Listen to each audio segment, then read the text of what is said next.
সুপ্রিয় দর্শক মণ্ডলী, আলোচিত সংবাদ পর্যালোচনা অনুষ্ঠানে আপনাদেরকে স্বাগত জানাচ্ছি। আমি মনিরুজ্জামান উজ্জ্বল। আজ স্টুডিওতে আমার সঙ্গে উপস্থিত রয়েছেন জাগো নিউজের নিজস্ব প্রতিবেদক আব্দুল্লাহ আল মিরাজ। মিরাজ, আপনাকে স্বাগত জানাচ্ছি। ধন্যবাদ। সুপ্রিয় দর্শক মণ্ডলী, আলোচনা শুরু করব, তার আগে দেখে আসি সংবাদ শিরোনাম।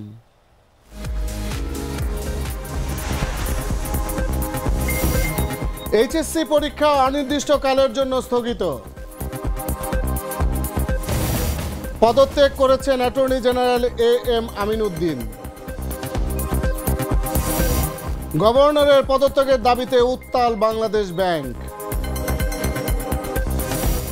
ঢাকার শৃঙ্খলা রক্ষায় সহযোগিতা চাইলেন নতুন ডিএমপি কমিশনার। কাল দুপুরে দেশে ফিরছেন ডক্টর মোহাম্মদ ইউনূস। অবশেষে পাসপোর্ট পেয়েছেন খালেদা জিয়া। আজও ঢাকায় ট্রাফিক নিয়ন্ত্রণ করছেন শিক্ষার্থীরা। চুক্তিভিত্তিক নিয়োগ বাতিল হচ্ছে। বেশিরভাগ গুরুত্বপূর্ণ সচিব অফিস করছেন না। নির্বাচন কমিশনে আতঙ্ক, অফিস করছেন না সিইসি।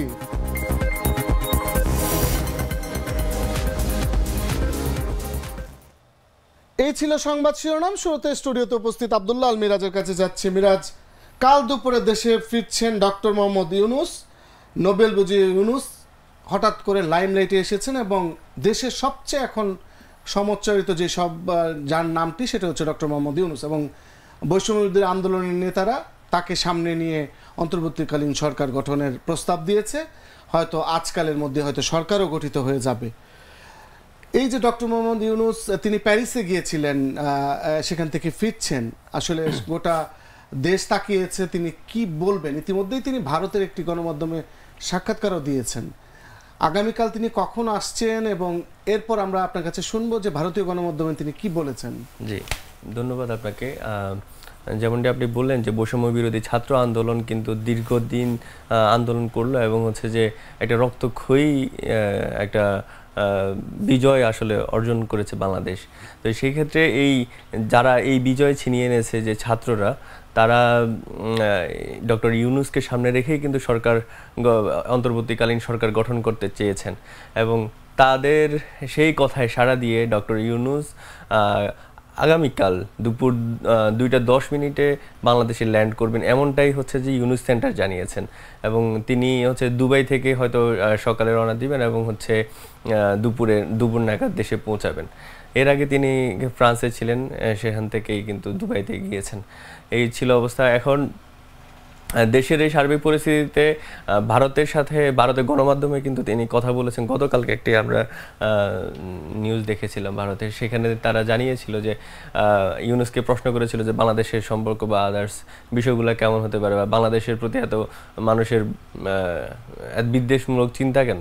তো তখন তিনি জানিয়েছেন যে আসলে বাংলাদেশের যে বিগত সময়ে যে নির্বাচন এবং গণতান্ত্রিক প্রক্রিয়া, সেইখানে কিন্তু ভারত হস্তক্ষেপ করেছে। কিন্তু এই বিশাল যে ছাত্র আন্দোলন হলো, সেখানে যখন ছাত্রদের রক্ত জড়ছিল, তখন সারা পৃথিবীতে বিভিন্ন দেশে কিন্তু জানিয়েছে, সহযোগিতার জন্য জানানো হয়েছিল। তখন ভারত বলেছিল যে এটা তাদের নিজস্ব দেশের অভ্যন্তরীণ বিষয়। তো এই বিষয়গুলা এবং হচ্ছে যে নির্বাচনের ক্ষেত্রে একটা অগণতান্ত্রিক প্রক্রিয়া, যে সরকার নির্বাচন হয়েছে বা ভোট দিতে পারে না সাধারণ মানুষ, এরকম একটা নির্বাচনে সরকারকে কিন্তু প্রচন্ড ক্ষোভের বহিঃপ্রকাশ ঘটেছে, এমনটি তিনি বলতে চেয়েছেন। এখন এই গণতান্ত্রিক প্রক্রিয়ায় যে তারা হচ্ছে যে হারিয়েছে, সেক্ষেত্রে হচ্ছে যে মানুষ অতিরিক্ত ক্ষোভের বহিঃপ্রকাশ ঘটিয়েছে ভারতের প্রতি। সেই কারণেই আসলে এই ভারতের প্রতি বিদ্বেষ। তবে তিনি বলেছেন যে ভারত যেহেতু বাংলাদেশের একেবারেই সাথের একটি দেশ এবং প্রতিবেশী দেশ, ভারতের সাথে কিন্তু বাংলাদেশের সংস্কৃতি এবং আদার সব কিছুই কিন্তু ওতপ্রোতভাবে জড়িত। তো সেই ক্ষেত্রে বাংলাদেশ এবং ভারত কিন্তু বেস্ট ফ্রেন্ড হতে পারে, বন্ধুত্বপূর্ণ জায়গায় যেতে পারে। এবং তিনি সেই আহ্বানই কিন্তু জানিয়েছেন যে আমরা চাই যে বাংলাদেশকে এবং ভারত যাতে হচ্ছে বন্ধুত্বপূর্ণভাবে ভবিষ্যতে কাজ করতে পারে এবং সহযোগিতা করে বাংলাদেশকে, সেক্ষেত্রে কিন্তু হচ্ছে যে তিনি জানিয়েছেন। তবে এছাড়াও ভারত যদি উনি কিছুটা হুমকি দিয়েছেন যে ভারত যদি আসলে বাংলাদেশের প্রতি কোনো বিদ্বেষমূলক আচরণ করে, সেক্ষেত্রে কিন্তু এই ধরনের ক্ষোভটা আশেপাশের বিভিন্ন দেশেও কিন্তু ছড়িয়ে যেতে পারে, যা ভারতের জন্য শুভকর হবে না। এটা এটা এটাও জানিয়েছেন যে এই যে ক্ষোভ, মানুষের যদি ক্ষোভটা অতিরিক্ত হয়ে যায়, তখন তো নানান ধরনের সংঘর্ষ বা হানাহানি আরো অনেক কিছু বিস্তৃত হতে পারে। সেই ক্ষেত্রে তিনি জানিয়েছেন যে যাতে হচ্ছে ভারতীয় সরকার এই বিষয়গুলোকে এড়িয়ে যান এবং বাংলাদেশকে যথাযথভাবে সহযোগিতা করে। ধন্যবাদ আব্দুল্লাহ আল মিরাজ। এ পর্যায়ে আমরা যুক্ত হচ্ছি মাসুদ রানার সঙ্গে। মাসুদ রানা, চুক্তিভিত্তিক নিয়োগ বাতিল হচ্ছে, এটি নিয়ে আলোচনা করব। ইতিমধ্যেই আমাদের বেশ কিছু পুলিশের মহাপরিদর্শক, ডিএমপি কমিশনার, র্যাবের ডিজি এবং আরও কিছু রদবদল হয়েছে, এবং আপনি লিখেছেন চুক্তিভিত্তিক নিয়োগ বাতিল হচ্ছে। বিস্তারিত আপনার কাছে শুনি। জি, আপনাকে ধন্যবাদ। আপনি জানেন যে আসলে চুক্তিভিত্তিক নিয়োগ যে যে জনপ্রশাসন, সেখানে একটি বড় একটি সমস্যা হিসেবে আসলে দীর্ঘদিন ধরেই আলোচিত হচ্ছে। এবং আপনি জানেন যে গত সোমবার প্রধানমন্ত্রী শেখ হাসিনা পদত্যাগ করে দেশ ত্যাগ করেছেন, এবং প্রধানমন্ত্রীর পদত্যাগের সঙ্গে সঙ্গে আসলে যে মন্ত্রিসভার যে অন্যান্য সদস্যরা রয়েছেন, মন্ত্রী প্রতিমন্ত্রী রয়েছেন, তারা সবাই পদত্যাগ করেছেন বলে গণ্য হবে। এটি আসলে সংবিধানের নিয়ম। আর সেই অনুযায়ী আসলে এখন কোনো সরকার নেই। আপনি জানেন যে কোটা বিরোধী যে আন্দোলন আন্দোলন করছে, বৈষম্য বিরোধী ছাত্র আন্দোলন, এবং তারা সর্বশেষ গত সোমবার আসলে যে একটি কর্মসূচি দিয়েছেন যে লং মার্চ টু ঢাকা, এবং সেদিনই মূলত সরকারের পতন হয়। এখন যেহেতু দেশে সরকার নেই, স্বাভাবিকভাবে আসলে যে অনিয়ম এবং নানা ধরনের যে বৈষম্য, সেই বিষয়গুলো আসলে সামনে আসছে, এবং এটিও ঠিক সেরকমই একটি বৈষম্য যে চুক্তিভিত্তিক নিয়োগ। কারণ চুক্তিভিত্তিক নিয়োগ আসলে যারা প্রশাসনের যে যারা কর্মচারী যারা রয়েছে নিচের দিকে, তাদেরকে আসলে বঞ্চিত করে। এটি এই চুক্তিভিত্তিক নিয়োগটি সাধারণত সরকারের যারা আস্থাভাজন আমরা দেখেছি দেওয়া হয়, এবং তো যে জাতীয় সংসদ নির্বাচন, সেখানে নির্বাচনের পরে যে নতুন সরকার গঠিত হয়, এর পরে আমরা দেখেছি যে চুক্তিভিত্তিক যে নিয়োগের সংখ্যা, সেটি বেশ অনেকটাই বেড়ে গিয়েছিল। যে সরকারি যে শীর্ষ পদগুলো রয়েছে প্রশাসনের, বিশেষ করে বিভিন্ন মন্ত্রণালয় এবং বিভাগের সচিব, তারপর মন্ত্রিপরিষদ সচিব, কিংবা প্রধানমন্ত্রী কার্যালয়ের যে মুখ্য সচিব, এবং অন্যান্য আরো বিভিন্ন দপ্তর সংস্থার শীর্ষ পদগুলোতে অনেক চুক্তিভিত্তিক কর্মকর্তা রয়েছে। এবং সাধারণত সরকারের আস্থাভাজন হলেই মূলত যে চাকরির যে নির্ধারিত বয়স 49 বছর বয়স, সেটি পার হয়ে যাওয়ার পরেও আস্থাভাজন ব্যক্তিদেরকে সাধারণত সরকার চুক্তিভিত্তিক নিয়োগের মাধ্যমে রেখে দেয়, সরকারি কর্মের তাদেরকে রেখে দেয়। তবে মাসুদ রানা, আপনি যেমনটা বলছিলেন যে আস্থাভাজন লোকদের রেখে দেয়, এবং এ নিয়ে কিন্তু ক্ষোভও ছিল অনেকের ভেতরে, কারণ অনেকেই সিনিয়র আছেন যারা নাকি যোগ্যতা থাকা সত্ত্বেও তারা নিয়োগ পাননি।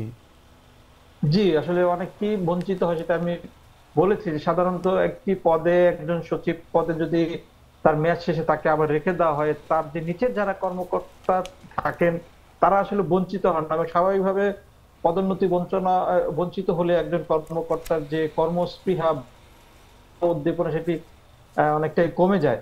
এবং আপনি জানেন যেহেতু এখন সরকার, এবং আমরা দেখেছি যে আপনিও বলেছেন যে পুলিশের যে সর্বোচ্চ পদ, অর্থাৎ পুলিশ মহাপরিদর্শক, আমরা দেখেছি চৌধুরী আব্দুল্লাহ আল মামুন যে পুলিশ পরিদর্শক ছিলেন, তিনি মূলত চুক্তিভিত্তিক পরিদর্শক হিসেবে, চুক্তিভিত্তিতে তিনি আসলে তার এই পদে তিনি নিয়োজিত ছিলেন। গত রাতে তার যে চুক্তি, সেটি বাতিল করা হয়েছে, এবং একই সঙ্গে জনপ্রশাসন মন্ত্রণালয়ের আমি শীর্ষ কয়েকজন কর্মকর্তার সঙ্গে কথা বলেছি টেলিফোনে। তারা বলেছেন যে এখন আসলে সকল চুক্তিভিত্তিক নিয়োগই আসলে বাতিল হয়ে যাবে। তবে যেহেতু এখন সরকার নেই, এখন আসলে এই মুহূর্তে তো মাসুদ রানা, মানে আপনি দুই একদিনের থাকুন মধ্যে যে আমাদের সঙ্গে, আমরা আবার যেকোনো কথা বলবো এ নিয়ে। এই মুহূর্তে নয়াপল্টনে বিএনপি সমাবেশ চলছে, সেখানে রয়েছেন আমাদের নিজস্ব প্রতিবেদক নাহিদ সাব্বির। আমরা চেষ্টা করছি তার সঙ্গে সংযুক্ত হতে এবং তার কাছে একটু শুনি বিএনপির সমাবেশে কি হচ্ছে।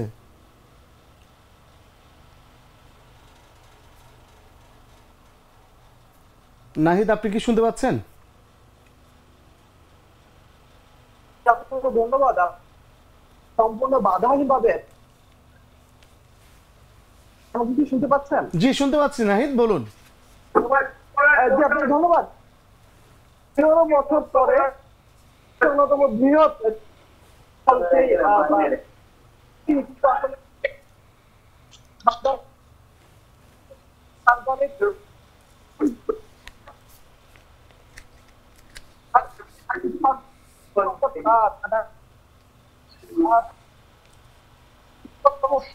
সেই অনুমতি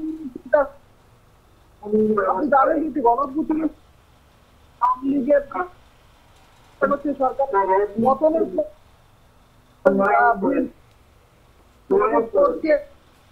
জনতার কিন্তু ভিড়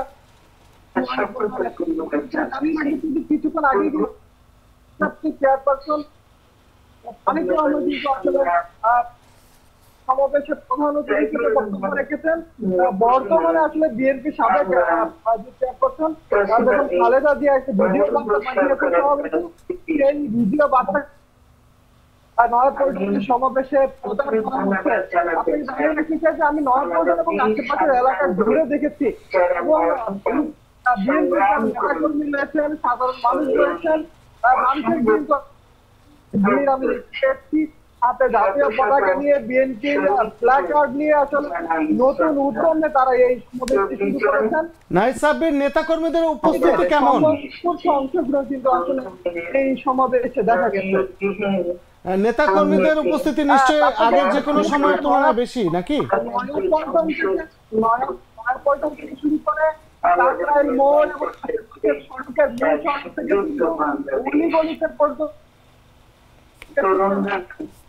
মূল সড়কে দাঁড়িয়ে অনেকদিন প্রায় যোগ দিয়েছেন বলে আমরা দেখি। নাহিদ সাব্বির, আমরা কি আপনার মাধ্যমে একটু দেখতে পারি রাস্তাঘাটে কি অবস্থা নেতাকর্মীদের বা কতদূর সমাবেশ? আপনাকে যদি আমি দেখাতে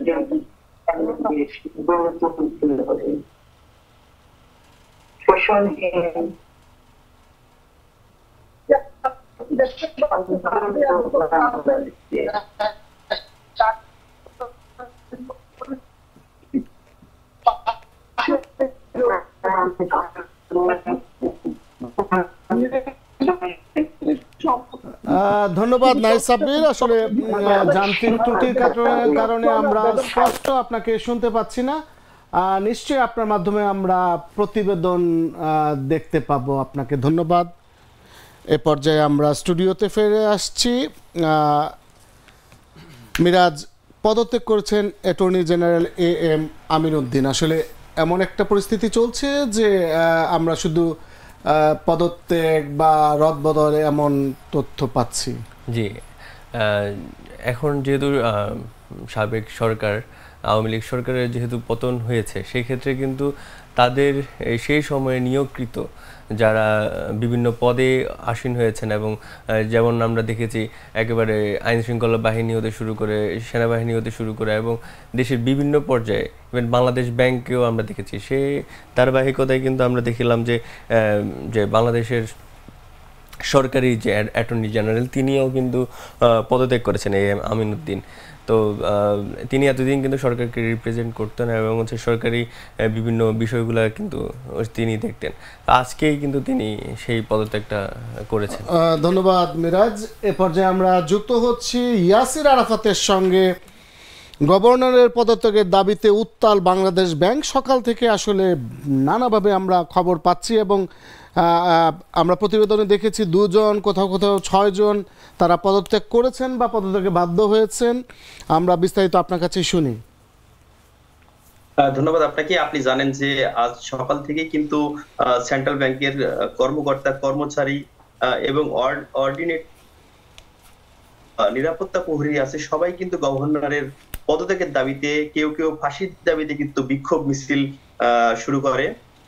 এরপরে কিন্তু যোগ হয় ডেপুটি গভর্নরদের বিরুদ্ধে বিক্ষোভ, এবং তার আন্দোলনকারীরা গভর্নর বিল্ডিং এর 3rd ফ্লোর, যেটা গভর্নর সহ ডেপুটি গভর্নরের দপ্তর রয়েছে, সেখানে তারা যায় এবং ডেপুটি গভর্নর কাজী সাইদুর রহমানকে জোর করে একটি সাদা কাগজে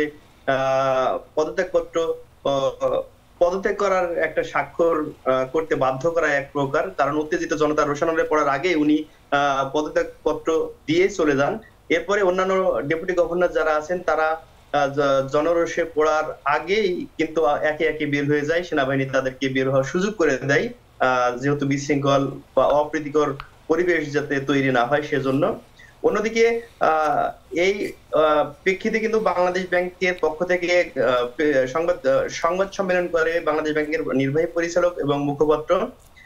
সেখানে আমরা প্রশ্ন করেছিলাম যে ইতিমধ্যে অভিযোগ উঠেছে, আপনি জানেন যে সরকারের যে অনিয়ম যারা করেছে সরকারের মধ্য থেকে, এবং কিছু আমলা অনিয়ম করেছে যারা অর্থ পাচার করছে এবং এই মুহূর্তে তারা টাকা উত্তোলন করছে, এমন একটি অভিযোগ উঠেছে। তো আমরা প্রশ্ন করেছি ফ্রিজ করা হবে কিনা, স্থগিত করা হবে কিনা, কিংবা তো এই প্রশ্নের কিন্তু উত্তর আমরা পাইনি।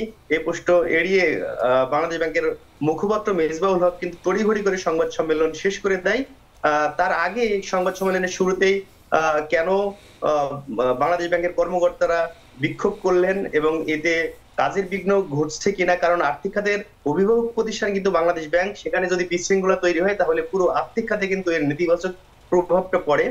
তো তখন কেন্দ্রীয় ব্যাংকের মুখপাত্র জানিয়েছেন যে এখানে অযাচিত হস্তক্ষেপ যেটা ছিল, রাজনৈতিক হস্তক্ষেপ যেটা ছিল, কিছু প্রমোশন বিভিন্ন তাকে কিন্তু এড়িয়ে যাওয়া হয়েছে, এইসব নিয়েই কিন্তু ক্ষোভের বহিঃপ্রকাশ আজকের এই বিক্ষোভ সমাবেশ।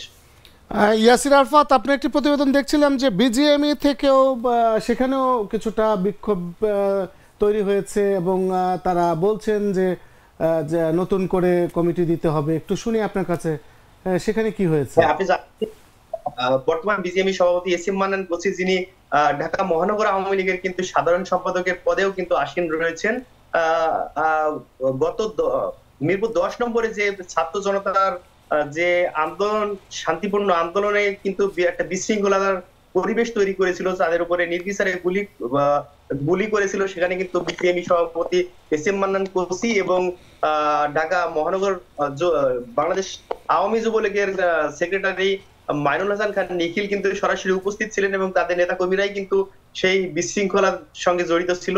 তাছাড়া বিজিএমই নির্বাচন নিয়েও কিন্তু অনেকেই প্রশ্ন তুলেছিল, বিশেষ করে ভুয়া ভোটার 400 যেটা ছিল সেটা আগে থেকে কিন্তু একটা অভিযোগ ছিল এবং অনেকেই কিন্তু প্রমাণ সহ সংবাদ সম্মেলন করেছিল, কিন্তু রাজনৈতিক হস্তক্ষেপে সে অভিযোগটা কিন্তু আমলে না নিয়ে নির্বাচনটা অনুষ্ঠিত হয়েছিল সেই 400 ভুয়া ভোটারের মাধ্যমে।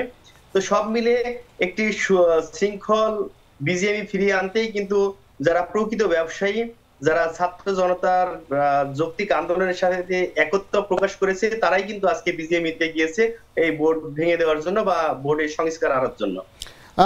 আরাফাত, আপনি যেমনটা বলছিলেন যে বাংলাদেশ ব্যাংক এবং বিজিএমই দুই জায়গাতেই লোকজন গিয়েছে, সেখানে কি আইন শৃঙ্খলা রক্ষাকারী বাহিনীর কারো কেউ ছিলেন? যেমনটা আপনি বলছিলেন যে আর্থিক খাতের খুব গুরুত্বপূর্ণ প্রতিষ্ঠান হচ্ছে কেন্দ্রীয় bank Bangladesh bank. Bangladesh bank যেহেতু আর্থিক খাতের অভিভাবক সংস্থা এবং এখানে কিন্তু ভল্ট আছে এবং এখান থেকে কিন্তু টাকা সরবরাহ করা হয়, দেশীয় মুদ্রা এবং বিদেশি মুদ্রা কিন্তু জমা রাখা হয়, বিভিন্ন স্বর্ণ, জব্দকৃত স্বর্ণ এবং দেশের যে স্বর্ণ, রাষ্ট্রীয় যে স্বর্ণের মজুদ কিন্তু বাংলাদেশ ব্যাংকের ভল্টেই থাকে। সেক্ষেত্রে এটি কেপিআই প্রতিষ্ঠান এবং এখানে শুরু থেকে কিন্তু সেনাবাহিনীর একটা বড় অংশ বাংলাদেশ ব্যাংকের ভিতরে ছিল। আজকেও কিন্তু বাংলাদেশ ব্যাংকের ভিতরে মোটর সেল, কামান, সমস্ত সরঞ্জাম সহ সেনাবাহিনীর উপস্থিতি ছিল, কিন্তু শান্তিপূর্ণ সমাবেশে সেনাবাহিনী কোন রকম হস্তক্ষেপ করেনি, বরং বিশৃঙ্খল বা অপ্রীতিকর পরিস্থিতি এড়াতে ডেপুটি গভর্নরদেরকে নিরাপদে বের হয়ে যাওয়ার সুযোগ করে দিয়েছে। ধন্যবাদ ইয়াসির আরাফাত। এ পর্যায়ে আমরা যুক্ত হচ্ছে আমাদের নিজস্ব প্রতিবেদক রায়হান আহমেদের সঙ্গে। আজও ঢাকায় ট্রাফিক নিয়ন্ত্রণ করছেন শিক্ষার্থীরা। একেবারেই ব্যতিক্রম কর্মের দৃশ্য আমরা 2018 সালে শিক্ষার্থী মৃত্যুর পরে এমন দেখেছিলাম, কিন্তু এখন পরিবর্তিত পরিস্থিতিতে আমরা দেখতে পাচ্ছি যে শিক্ষার্থীরা ট্রাফিক নিয়ন্ত্রণ করছেন এবং তারা কিন্তু অভিজ্ঞ না হয়েও তারা কিন্তু বেশ সুন্দরভাবে যানবাহনগুলো নিয়ন্ত্রণ করছেন এবং কোনো ধরনের বিশৃঙ্খলা নেই। আমাদের মধ্যে যেমন আগে চলে যাওয়ার একটা প্রবণতা, শিক্ষার্থীদের সুষ্ঠুভাবে নিয়ন্ত্রণের কারণে কিন্তু সেটিও হচ্ছে না। আপনি কি চিত্র দেখতে পেলেন? জি, আপনাকে ধন্যবাদ। কোটা বিরোধী আন্দোলন ও সাবেক প্রধানমন্ত্রী শেখ হাসিনার দেশ ত্যাগ ঘিরে যে সহিংসতা এবং সারা দেশে ভাঙচুর এবং অগ্নিসংযোগ ঘটেছে, এবং সেই প্রেক্ষিতে আন্দোলনকারীদের সঙ্গে সারা দেশে পুলিশের সংঘর্ষ ঘটেছে, এবং সেই প্রেক্ষিতে আসলে আপনি জানেন যে পুলিশ কিন্তু কর্মবিরতি রয়েছে। এই অবস্থায় ঢাকার আসলে গুরুত্বপূর্ণ স্থানগুলোতে আসলে শিক্ষার্থীরা ট্রাফিক পুলিশের ভূমিকা রাখছেন। আপনি জানেন যে গতকাল থেকে শিক্ষার্থীরা ঢাকা শহরের বিভিন্ন পয়েন্টে আমরা ঘুরে দেখেছি, রাজধানীর শাহবাগ মোড়, পল্টন, আবুল হোটেল, মৌচাক, বাংলা মোটর, ফার্মগেট সহ বিভিন্ন স্থানে শিক্ষার্থীরা ট্রাফিক পুলিশের ভূমিকা রাখছেন। এবং আমি সরাসরি দেখেছি শিক্ষার্থীরা আসলে বাঁশি, হুইসেল দিয়ে আসলে তারা ট্রাফিক নিয়ন্ত্রণ করছেন, এবং তারা কেউ নিজ টাকা দিয়ে আসলে বাঁশি এবং পতাকা কিনে আনছেন, এবং তাদের সাথে আমাদের যে আনসার বাহিনী রয়েছে তারাও কিন্তু সহযোগিতা করছেন। এবং আমরা দেখছি যে তারা আসলে বাসগুলোকে নির্দিষ্ট একটা স্থানে দাঁড়িয়ে আসলে যাত্রী উঠা নেওয়া করাতে সহযোগিতা করছেন। অন্যদিকে যারা রাস্তায় পথচারী পারাপার করছেন তাদেরকে আসলে ওভারব্রিজ ছাড়া তাদেরকে আসলে পার হতে দিচ্ছেন না। অন্যদিকে তারা আসলে নির্দিষ্ট জায়গা দিয়ে, অর্থাৎ ফুটপাত রয়েছে সেই ফুটপাত দিয়ে হাঁটা, এবং এটির প্রশংসা করছেন আসলে পথচারীরা। তারা বলছেন যে এখন কিন্তু ট্রাফিক পুলিশ নেই, সেই হিসাবে শিক্ষার্থীরা যে ভূমিকা নিয়েছেন সেটি অবশ্যই প্রশংসনীয়, এবং তারা ট্রাফিক নিয়ন্ত্রণের পাশাপাশি তারা আসলে রাস্তাঘাটে গত যেই সহিংস যে ভাঙচুর অগ্নিসংযোগ ঘটেছে তারা কিন্তু সেই রাস্তাঘাট পরিষ্কার করছেন। আমরা আজকে দেখেছি যে রাজধানীর ভাটরা থেকে বসুন্ধরা পর্যন্ত সড়কগুলোতে এবং তারা পরিষ্কার করছেন, পরিচ্ছন্ন করছেন, এবং সেখানে তারা ট্রাফিক নিয়ন্ত্রণ করছেন।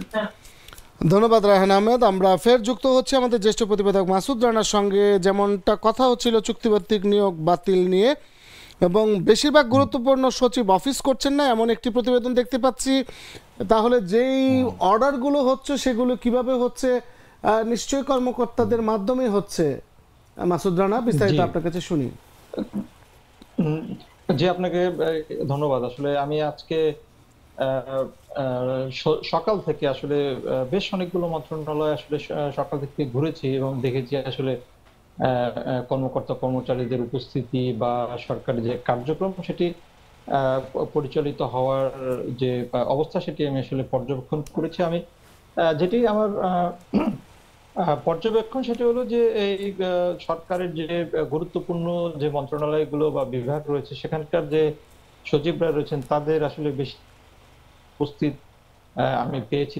তারা আসলে গত সোমবার সরকার পতনের পর মূলত আসলে সেই সচিবরা অফিস করছেন না।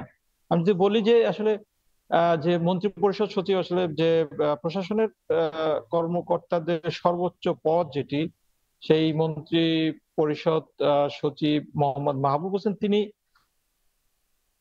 সকাল থেকে তিনি আসলে অফিসে আসছেন না।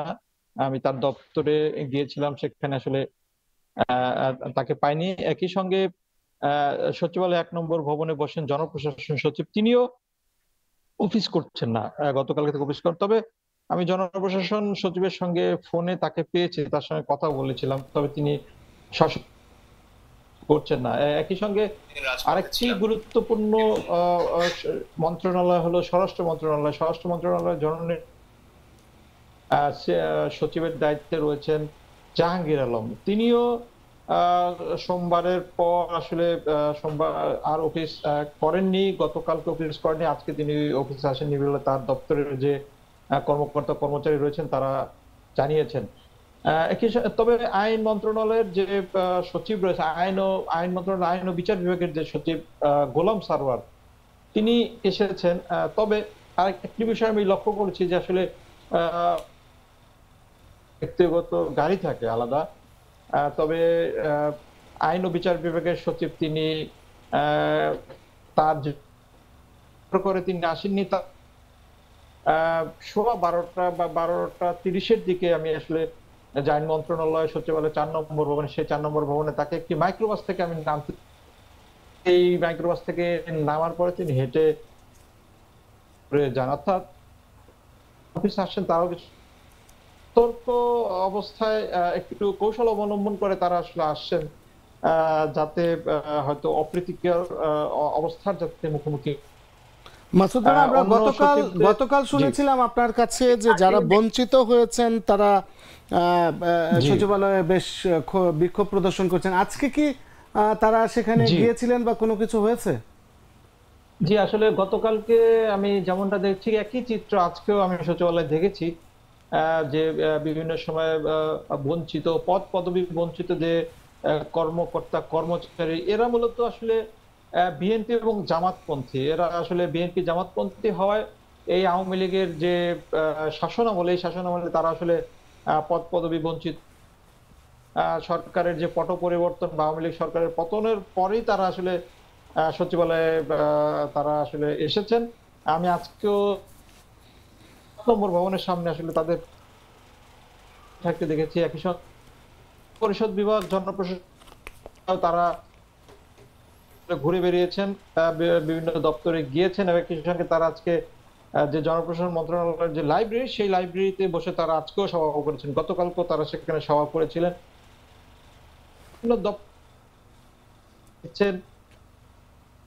আমি একজনকে সে বলছে যে দপ্তরে যারা তারা যাতে অন্যত্র বদলি হয়ে যায়।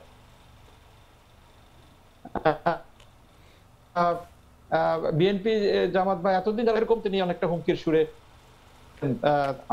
ধন্যবাদ মাসুদ রানা, আপনি বলছিলেন সচিবালয়ের অবস্থার। আমরা এই পর্যায়ে যুক্ত হচ্ছে আমাদের জ্যেষ্ঠ প্রতিবেদক খালিদ হোসেনের সঙ্গে। খালিদ হোসেন, আপনি বিএনপির সমাবেশে ছিলেন, সেখানে ছাত্র আন্দোলনের নেতাদের বীর আখ্যা দিলেন বেগম খালেদা জিয়া। তিনি ভিডিও বার্তায় এই আখ্যা দিয়েছেন, আমরা একটু আপনার কাছে শুনি। আজকে নেতাকর্মীদের উপস্থিতি কেমন ছিল, নেতাকর্মীরা কি ভাবছেন? ধন্যবাদ। আজকে একদম প্রাণ ভরে বলা চলে যে তারা তারা লাগেনি, পুলিশ ছিলই না, এবং এই পুলিশি ব্যবস্থা তাদের সমাবেশে বেশ বিশৃঙ্খল,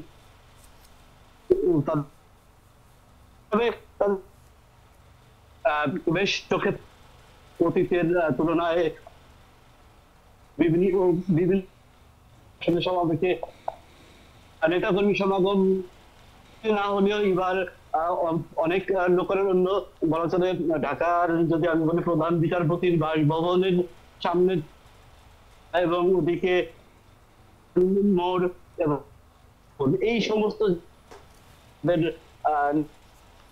পদচারণা ছিল লোকারণ্য বিএনপির সমাবেশে, এবং সেখানে ভারপ্রাপ্ত বিএনপি চেয়ারপারসন বিএনপি জাতীয় নেতারা বক্তব্য, এবং বিএনপি খালেদা জিয়া দীর্ঘদিন জনসমক্ষে কথা বলতে পারার জন্য তিনি সর্বশক্তিমান আল্লাহ তাআলার প্রতি গভীর শুকরিয়া আদায় করেন, এবং এই যে ছাত্ররা যারা আন্দোলন করে এই শেখ হাসিনার ছাত্রদের বীর আখ্যা দেন, এবং এই বিজয় একটা সম্ভাবনার নতুন সম্ভাবনা তৈরি করেছে বলে তিনি মন্তব্য করেছেন। এছাড়াও বিএনপি চেয়ারপারসন খালেদা জিয়া বলেছেন, এই যে প্রতিশোধ, প্রতিহিংসা, এগুলো বাদ দিয়ে ন্যায় ভিত্তিক গণতান্ত্রিক একটা বাংলাদেশ গড়ার তিনি আহ্বান জানিয়েছেন।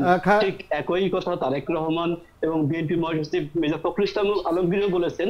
পাশাপাশি মির্জা ফখরুল ইসলাম আলমগীর অনতি বিলম্বে অন্তর্বর্তীকালীন সরকার গঠনের দাবি জানিয়েছেন, এবং আগামী 3 মাসের মধ্যে জাতীয় নির্বাচন সেই সরকার করবে বলে তিনি সেই তাগিদ দিয়েছেন। খালিদ হোসেন, আমরা জানি যে বেগম খালেদা জিয়া অসুস্থ, তিনি হাসপাতালে রয়েছেন। তিনি বাসায় ফিরছেন কবে, সে সংক্রান্ত কোনো তথ্য পেয়েছেন? যেটা উনি চিকিৎসার জন্য বিদেশ ভাবনাই করা হচ্ছে, দিনক্ষণ ঠিক হয়নি।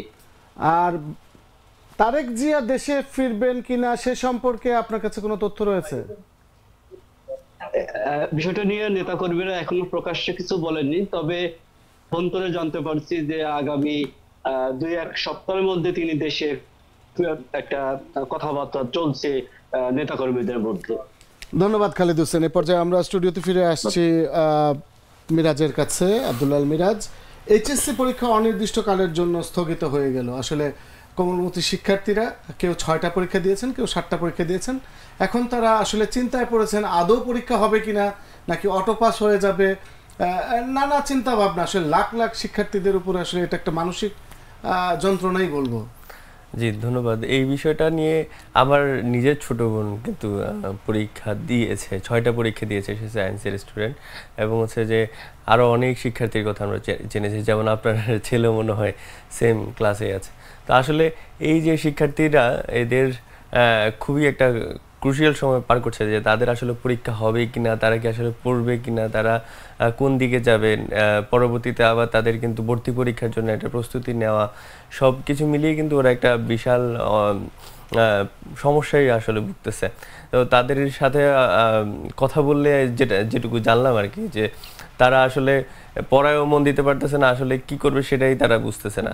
তো তারা অনেকেই জানিয়েছেন যে এই বিষয়টা একটা সুনির্দিষ্ট যদি বক্তব্য আসতো, বা হচ্ছে যে আসলে দেশের পরিস্থিতির কারণে সুনির্দিষ্টভাবে বলাও যাচ্ছে না। আবার কোথাও কোথাও দেখলাম যে পরীক্ষার খাতা ভিজে গেছে, সেটাও একটা কারণ। মানে কিভাবে কি হবে, কে পরিচালনা করবে, একটা সরকার আসলে অন্তর্বর্তীকালীন সরকার গঠিত হলে হয়তো আমরা কোনো নির্দেশনা তারা হয়তো সেটাও পেতে জানিয়েছে পারি। যে আসলে কি তারা যে 6টা পরীক্ষা দিয়েছে বা 7টা পরীক্ষা দিয়েছে, সেই পরীক্ষাগুলো কি বাতিল হয়ে যাবে কিনা, এই সংশয়ে কিন্তু তারা ভুগতেছে। আর এই পরিস্থিতি পার হওয়ার পরে আবার শিক্ষার্থীদের যে নতুন করে সব পরীক্ষা দেওয়ার জন্য একটা যে মেন্টাল প্রিপারেনেস, সেটা যে থাকবে তারও কোনো আসলে সুনির্দিষ্টভাবে বলা যাচ্ছে না। তারা কিন্তু আসলে খুবই চিন্তায় আছে। নিশ্চয়ই যারা সরকার গঠন করবেন, অন্তর্বর্তীকালীন সরকার এবং বৈষম্য বিরোধী আন্দোলন শিক্ষার্থীরা কিন্তু একটা নতুন দেশ গড়ার লক্ষ্যেই কাজ শুরু করেছে, এবং আমরা প্রত্যাশা করব যে তারা একটি ভালো কিছুই উপহার দেবে। এবং অন্তর্বর্তীকালীন সরকারে ডক্টর মোহাম্মদ ইউনূস তাকে প্রধান